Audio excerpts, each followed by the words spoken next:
we have collected these two lemma, and now we can use it to prove the blob lemma. For that, we need this 4-bracket lemma. So again, let's suppose that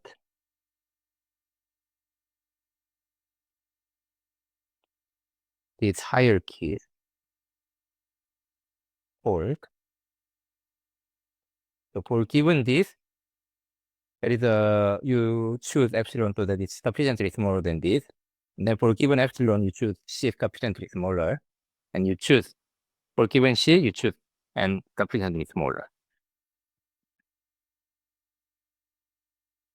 And that x1, x2, b1, b2, be 4 sets of size n, and what? AI is a bipartite graph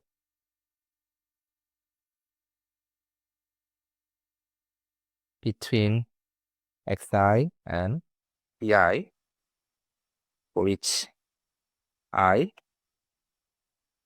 and G is a bipartite graph between B1 and B2.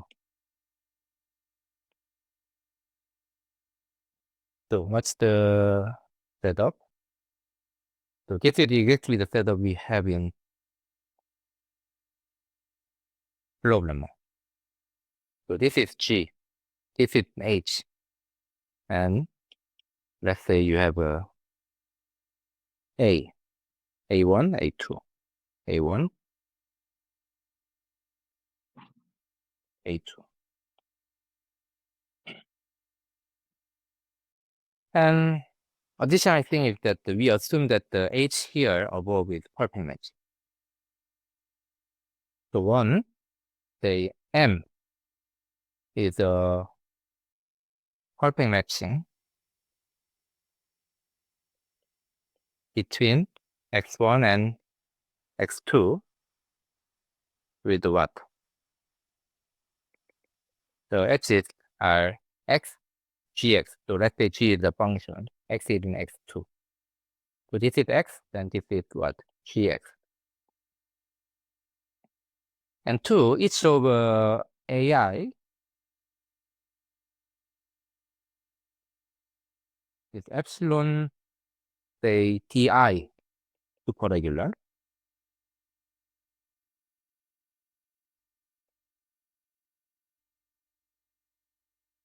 With almost regularity condition. So we also bound the upper bound. I mean, upper bound degrees.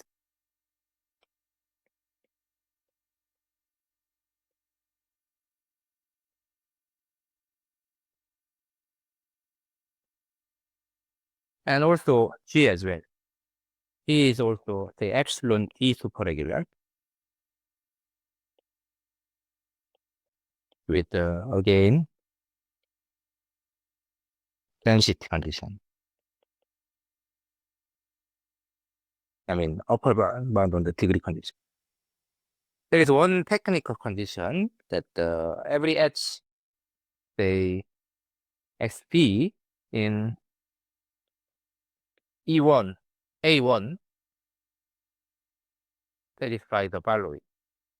You take so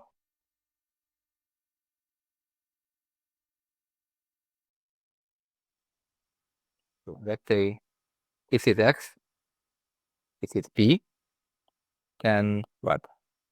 You take its counterpart and then its neighborhood, and you take the neighborhood of this, and their intersection is not small. So you take the counterpart through n, and you take the neighborhood in n2. So this blue one, and the purple one. What's the purple one? The neighborhood of G. Their intersection side is like P2 times P. So, and so this is like as expected. If everything is like random, so it's closed.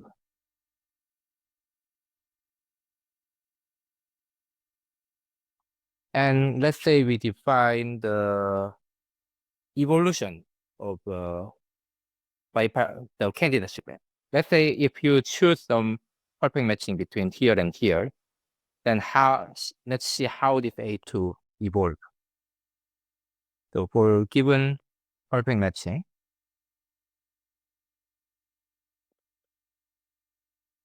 sigma on A1, let A2 sigma be the subgraph of A2. So say this is from X1 to D1.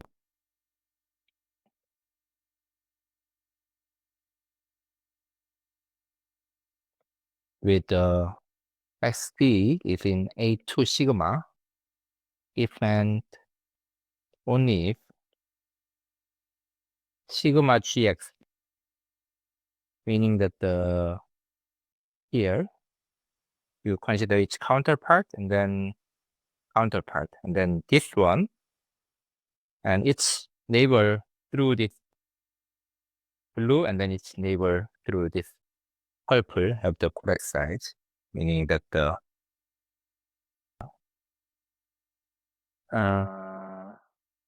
this V is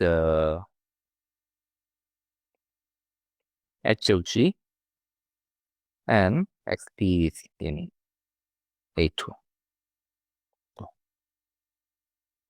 But now you have B. This is still in A2 sigma, means that you can later embed this to here. Then what happens is that when does it happen is that if you embed this to here, and this two needs to be embedded in neighbor of this. So if this one is neighbor of this vertex, then it's okay to have this. And that's exactly what it said.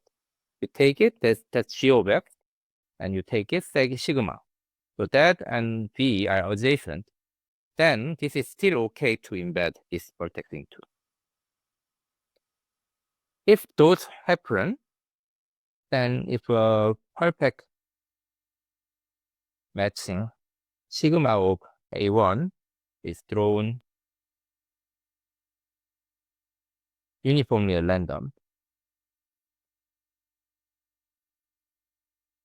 then this A2 sigma is D2 times D epsilon prime superregular. And okay, and the upper bound on the maximum degree as well, with probability at least 1 minus C to the n.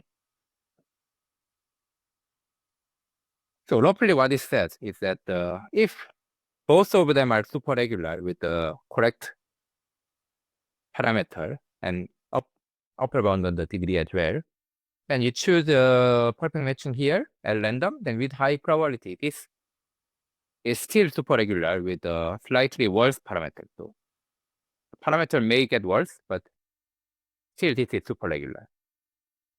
Then you can repeat for there are say more this kind of thing, and you can repeat one more time. And this is high probability statement. You can do it at the same time between this pair and this pair. Then once you have this, you can again choose the perfect matching, and you can make sure that this A3 and A4 are both again superregular.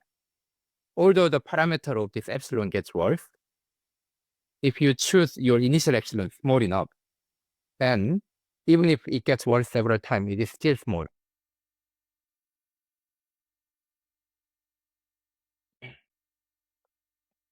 So This four-graph lemma can be proved by the previous.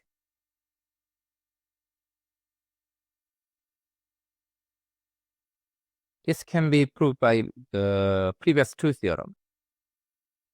So, previous two lemma. So this shows that how you can ensure the epsilon regularity, and this shows that the random matching, you can control the size of this one.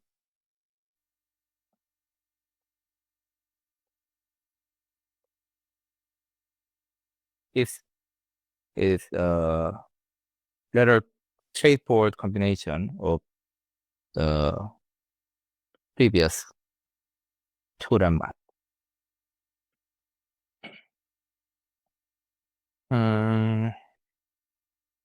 Roughly what? You have this, and let's say you have this perfect matching. Let's say you want to ensure that this has large degree in A2 sigma, then how do you do it? You have a neighborhood here, and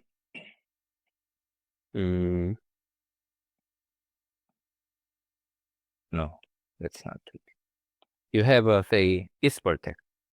Let's say this vertex, you want to make sure that it has a large degree, then what? You consider the neighborhood here. And then you consider its counterpart. That's your S. And for this, you have again neighborhood here through G. That's your purple one. And then in your random matching, if you count the number of edges between this red set and purple set, and that's exactly so this is T. Then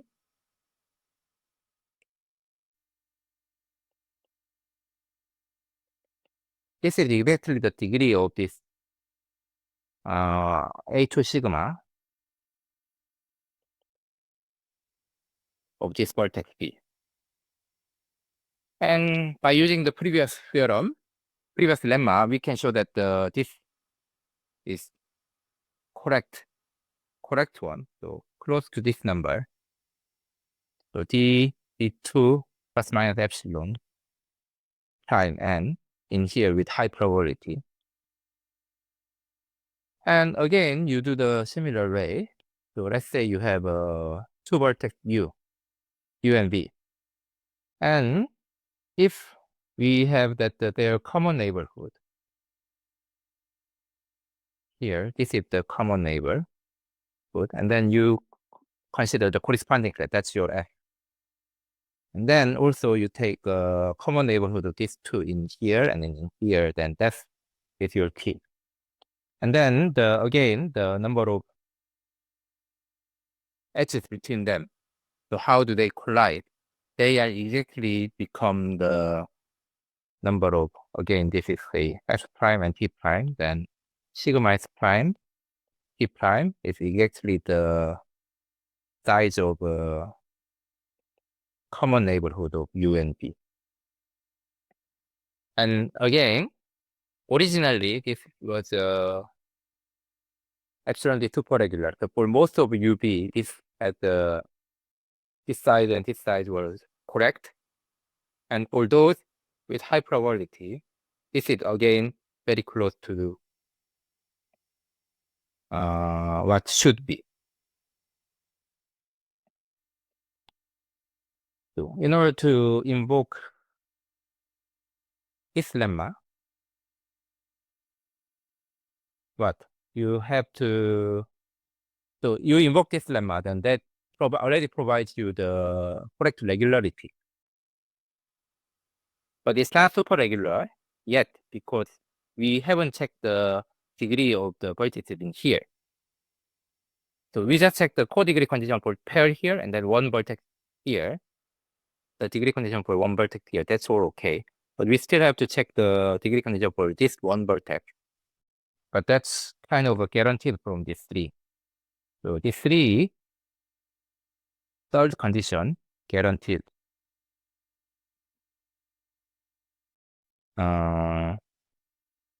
The degree condition x2 in this graph.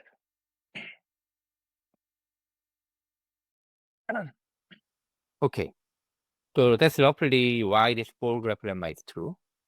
And once we have the full graph lemma, I mean, yeah, of course. And one thing I mentioned is that this holds with the high probability, and you take the union bound.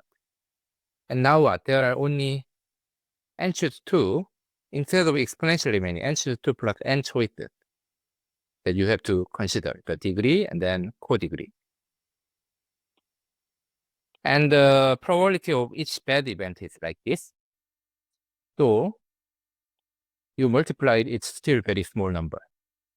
1 minus c over 2, say, n. This time n choose 2 plus n is smaller than this. So you can just use this as a bad probability. Okay, once we know this full graph lemma, then proof of law of lemma is roughly as follows. You have h, which is x1, x2, x3, and so on, xi. And what you do is you consider the square of h. So which is its number of edges are ub such that the ub are the p is in either neighborhood of u or second neighborhood of u. Then what? You consider this h square and then you consider induced graph inside of each xi. And this has maximum degree what? And most delta square plus 1. So that's easy to check. Then what? You can find the delta square plus 1 equitable coloring. Meaning that you can partition it into independent sets in h square with the same size. That, let's say each of them is x prime 1, x prime 2, Then what happens is that you have x prime 1, x prime 2, x prime 3, x prime, they are delta square. And what happens is that each of them is independent depth in h, and then they have the same size. They almost same size. Because equitable coloring, the sets could have size different by 1. But let's just assume that everything has same size n. Okay?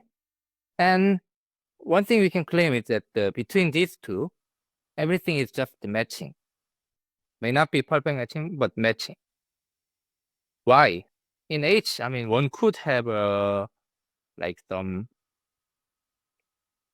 complicated structure between here, as long as it has bounded maximum degree. So this could be happen. But how we partition it is that these are independent sets in H square. That means if you have a vertex and H here in H, then these two are adjacent in H square, which is a contradiction because this is a independent set inside of H squared. So this doesn't happen. So that between these two, these are all just matching. It could be empty, but yeah, anyway, these are all just matching. Then what you can do is you add some more edges to make sure that they are actually perfect matching. So add some edges so that x prime I and x prime j is either empty. If that's empty, then we leave it empty, or is a perfect matching.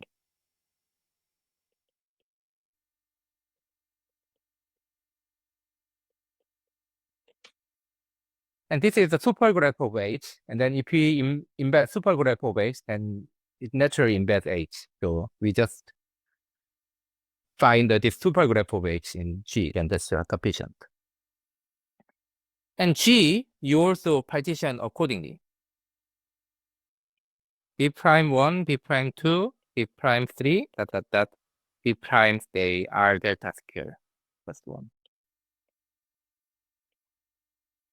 Here, how do you do it? You have a B1 and B2. Say this was superregular.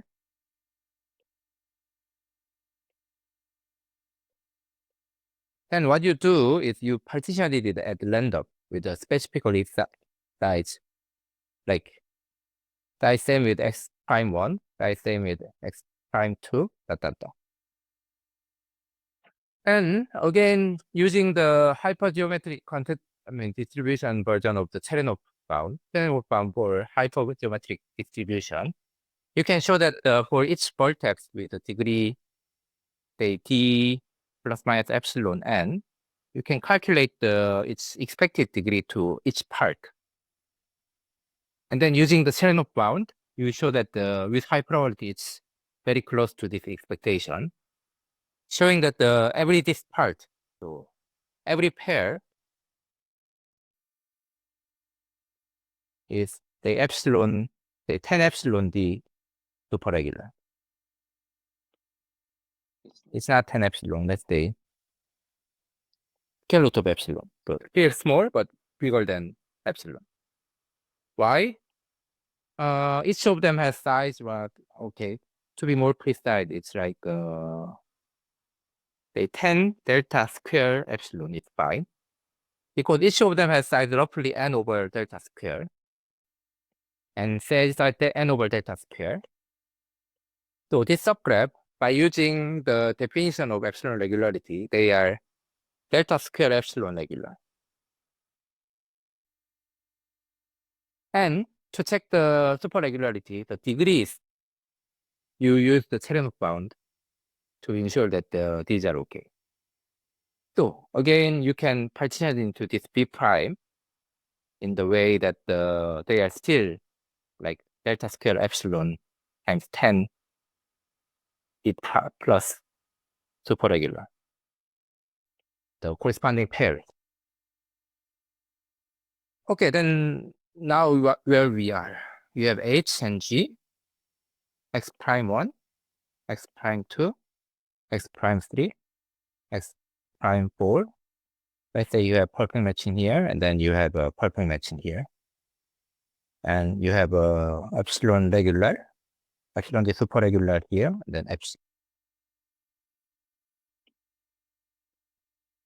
epsilon is superregular here. And you have a bipartite, complete bipartite graph, which is a candidacy graph.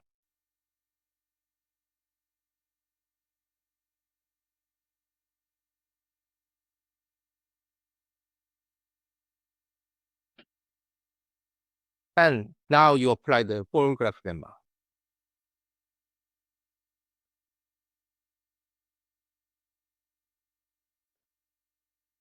And you find the perfect matching here.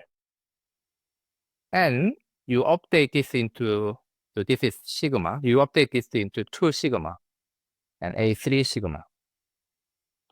This you don't have to update because there are no edges here. Once you do that, at most delta square many. So in here, this is connected to at most delta, 2 delta square, delta square plus 1 other cluster. So those are updated, and then this didn't update it. And then after update, what? This is still superregular. And this is still superregular with slightly worse epsilon. Okay, and we repeat, and then we choose say this sigma prime, And let's say these are not adjacent, so this is not updated. But let's say this was perfect matching. Then this gets updated into 4 sigma prime. And again, with high probability, I mean, let's say there are more, say, this is x prime 5, and that's also updated. And with high probability, there are only delta of them. So with high probability, all of them are still super regular. And you repeat.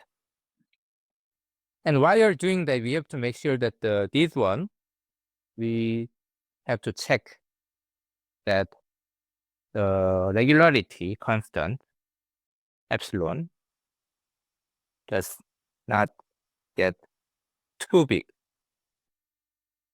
But what we know is that this one is updated only when the corresponding one is updated.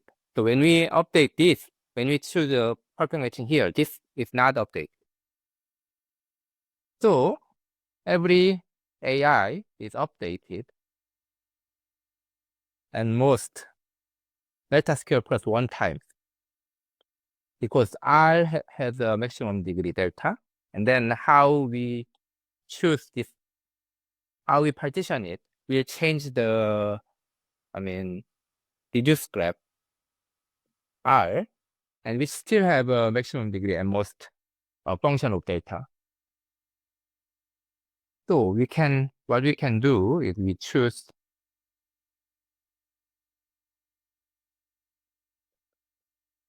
this constant first, and then show that initially everything is epsilon regular.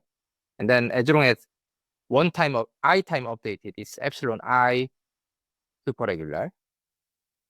I to the, here the density also become d square and then d cube. So at least d square, at least d cube, but it's never smaller than d to the delta square plus 1.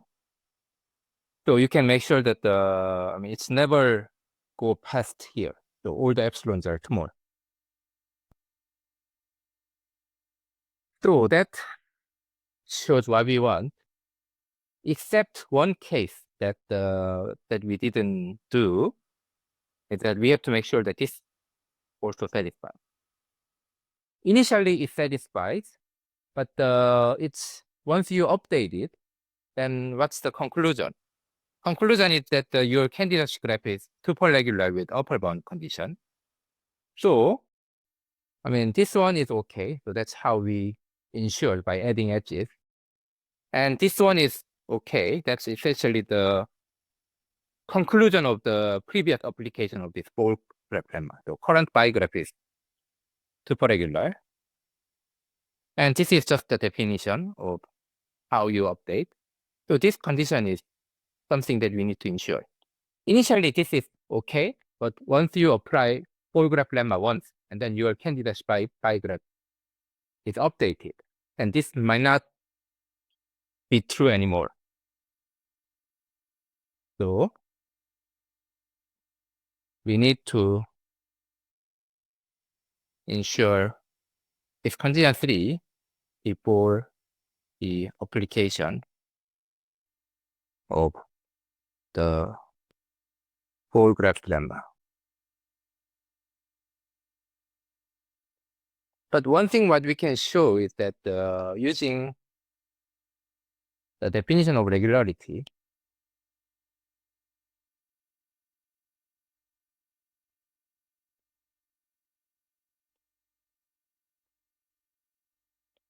what we can show is that there are very few pairs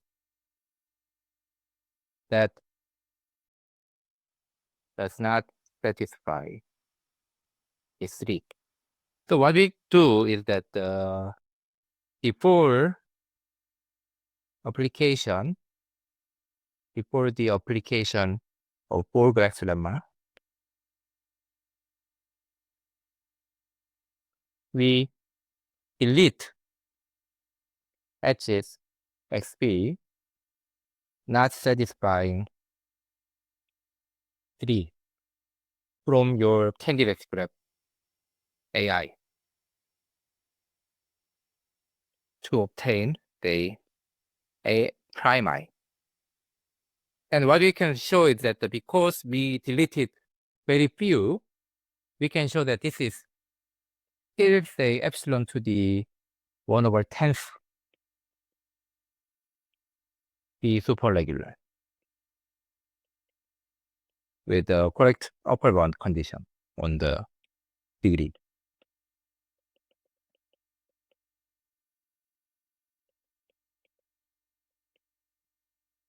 With the correct constant here, the AT prime, correct density. So once we have this, then what? We can keep repeatedly applying this full graph lemma. Once we apply, and the condition implies the second condition for next application, and the 1 is given. 3, we just ensured by deleting some edges. And then 4 is, I mean, it's just a definition. So you can keep apply this until you find the perfect matching in every one of them. That shows what we want. And there are a few remarks. So here we just assume that everything has same size, but this is still fine if everything has slightly different size. So you can actually prove this full graph lemma in the case that this has size n, this has size n, and this has size slightly bigger than n, say 1 plus epsilon n, 1 plus epsilon n. And there are some vertices remain, some vertex remain, and you can still do this. You update this, and then for this smaller number of leftover vertices, you randomly shrink its neighborhood. So it's incident to with some edges, you randomly delete some edges, and you can make sure that your resulting graph is still, I mean, satisfy all these conditions. So it doesn't have to be exactly same, it's still okay, which is actually required because in our proof of blob lemma, these sets might have a size difference 1. So some sets could be size 1 bigger than the other. So that's okay. And if we go to the remark of the blob lemma, what did I mention? Yeah, what did I mention is that you can even specify certain small number of vertices, and then it's candidate set. So it has to be mapped to here. Incorporation of this is also okay. So instead of considering the complete bipartite graph as your candidate graph for initial candidate graph, you start with the initial graph, which is not complete. Let's say for initial graph, some of the vertices has a small number of neighbors. Then for other vertices, you randomly shrink its neighborhood. For vertices of degree n, you randomly shrink to the certain size.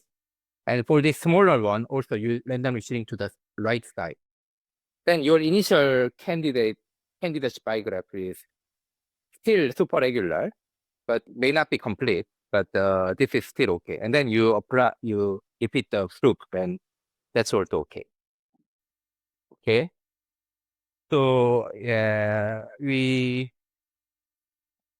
have introduced the blob lemma, and then I briefly explained how we can prove it. So from next video, we will see some application of it to Dirac type question. Okay, then thank you for listening. I will see you in next video soon. Thank you.